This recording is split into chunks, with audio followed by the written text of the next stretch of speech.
Assalaamu calaykum.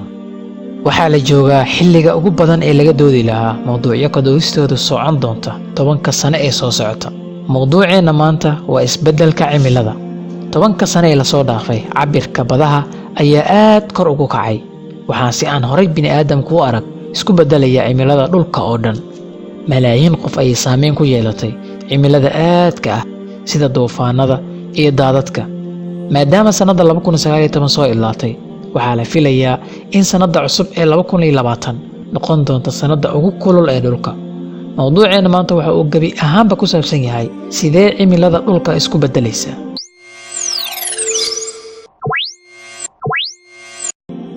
Hawlaha bini'aadamka ee wasakhaynta hawada iyo kororka xad-dhaafka ee dadku waxay kor u qaadayaan heerkulka dhulka oo si guud ahaan u beddelaya adduunkan nagu wareegsan. Sababta koowaad ee sababay arrinkan waa caburitaanka kulaylka, gaaska hawada ku daboolan oo ay ka mid yihiin uumibaxa biyaha, carbon dioxide, methane, nitrous oxide iyo chlorofluorocarbon ayaa waxay u oggolaanayaan in iftiinka qorraxda soo gala dhulka. Sidoo kale waxay ka ilaalinayaan qaar ka mid ah inay ka baxsadaan. Sidaa darteed, mar walba oo ay hawada sare ka buuxsamaan qiica faraha badan, waxay sababaysaa in kulaylka ku xirma dhulka iyo inuu kor u kaco kulaylka dhulka. Hawlaha bini'aadamka ay sameynayaan sida gubidda shidaalka waxay badisay xaddiga carbon dioxide ee hawada ku jira in ka badan 3 laab laga soo bilaabo kacaankii warshadaha. Kororka dhaqsida ah ee gaaska hawada caburinaya ayaa ku sababaya dhulka kulayl gaaraya heer naxdin leh. Cimilada dhulka ayaa isbeddelay marar hore, laakiin ma gaarin kulaylka heerkiisa maanta la arkayo. Isbeddelka cimiladu wuxuu cawaaqib xumo ku leeyahay badaheena, cimiladeena, ilaha cuntada naga soo gasho iyo caafimaadkeena. Badaha, qaaradaha barafka ah sida Greenland iyo Antarctica ayaa dhalaalaya. Biyaha dheeriga ah ee ka dhasha dhalaalka barafka yaalla qaaradahan ayaa sababaya in heerkulka badda kor u kaco kadibna ku fataho magaalooyinka ku teedsan xeebaha. Cimilada heerkulka kulul ayaa sidoo kale ka dhigaya cimilada mid aad u xun. Taas kaliya ma aha, waxaa dhaca duufaano waaweyn oo ba'an, daadad iyo roobab baraf ah. Abaaro soo noqnoqda ayaa keenaya isbeddelka cimilada.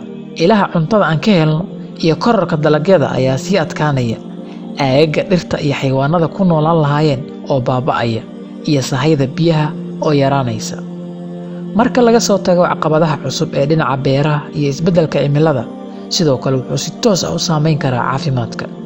Dadka magaalooyinka kulaylka ku badan yahay jooga wuxuu ku abuuri doonaa jawi isku beddela qiiq. Qiiqa waxaa ku jira walxaha sunta ee loo yaqaano ozone oo si dhaqsi ah u kordha mar walba uu heerkulku kordho. Waxayna sababi karaan cudurro badan sida neefta, cudurrada wadnaha iyo kansarka sanbabada.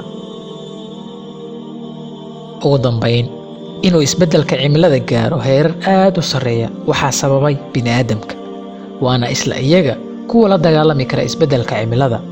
Haddii aan ka shaqeyno inaan ku beddelno shidaalka, enerjiga dib loo cusboonaysiin karo sida tamarta qorraxda iyo dabaysha oo aan soo saarin qiiqa hawada iyo caburitaanka dhulka, sidoo kale aan joojinno jaridda dhirta. Haddii aan intaas sameyno, waxaa weli suuragal ah in aan ka hortagno qaar ka mid ah saameynta ugu xun ee isbeddelka cimilada.